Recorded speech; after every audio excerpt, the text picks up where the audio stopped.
একটি ধর্মীয় অনুষ্ঠান মুহূর্তেই পরিণত হলো মৃত্যুপুরীতে। স্বজনদের আহাজারিতে ভারী হয়ে উঠেছে উত্তরপ্রদেশের আকাশ। মাকে হারিয়ে কাঁদছে সন্তান, কন্যাকে হারিয়ে মায়ের হাহাকার ছুঁয়ে গেছে স্বজনদের হৃদয়। সারি সারি লাশের মিছিল দেখে হতভম্ব সাধারণ মানুষ।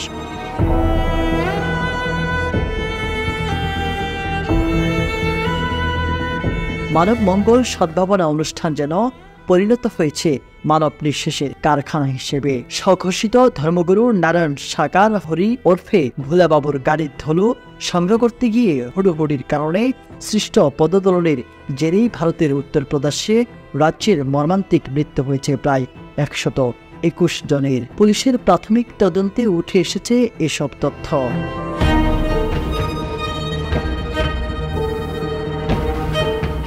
গতকাল মঙ্গলবার বিকেলের দিকে উত্তরপ্রদেশের হাতরাস জেলার সিকান্দারাওয়ে ধর্মগুরু নারায়ণ সাকার হরি উর্ফে ভোলে বাবার সৎসঙ্গ ধর্মীয় সভা শেষে পদদলনে মৃত্যু 121 জনের মধ্যে অন্তত 106 জন নারী ও 7 জন শিশু রয়েছে।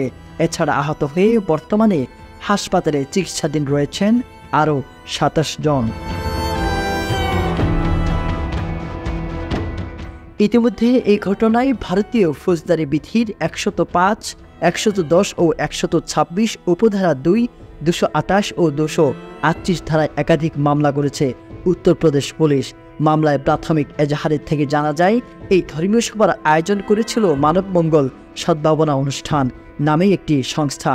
সভা আয়োজনের অনুমতি চেয়ে পুলিশের কাছে যে আবেদনপত্র জমা দিয়েছিল সংস্থাটি, সেখানে বলা হয়েছিল 80,000 মানুষের সমাগম ঘটবে, কিন্তু বাস্তবে সেই সভায় উপস্থিত হয়েছিলেন 2.5 লাখেরও বেশি মানুষ।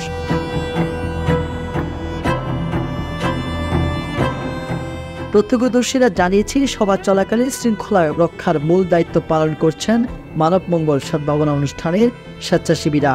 এ সময় মাত্র 40 জন পুলিশ সদস্যের একটি টিম ঘটনাস্থলে উপস্থিত ছিলেন। বিপুল সংখ্যক দর্শনার্থী ব্যারিকেড দিয়ে আটকে রেখেছিলেন এই ধর্মগুরুর ব্যক্তিগত নিরাপত্তারক্ষীরা। ভোলে বাবার গাড়ির ইঞ্জিন চালু হওয়ার পর তার ব্যারিকেড তুলে নেন, আর তার সঙ্গে সঙ্গেই তার গাড়ির চাকা থেকে ছিটকে পড়া ধুলো সংগ্রহের জন্য হুড়োহুড়ি শুরু হয়ে যায় ভক্তদের মধ্যে।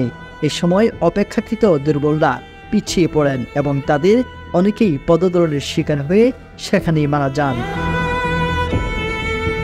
রহমতুল্লাহ, SATV ডিজিটাল।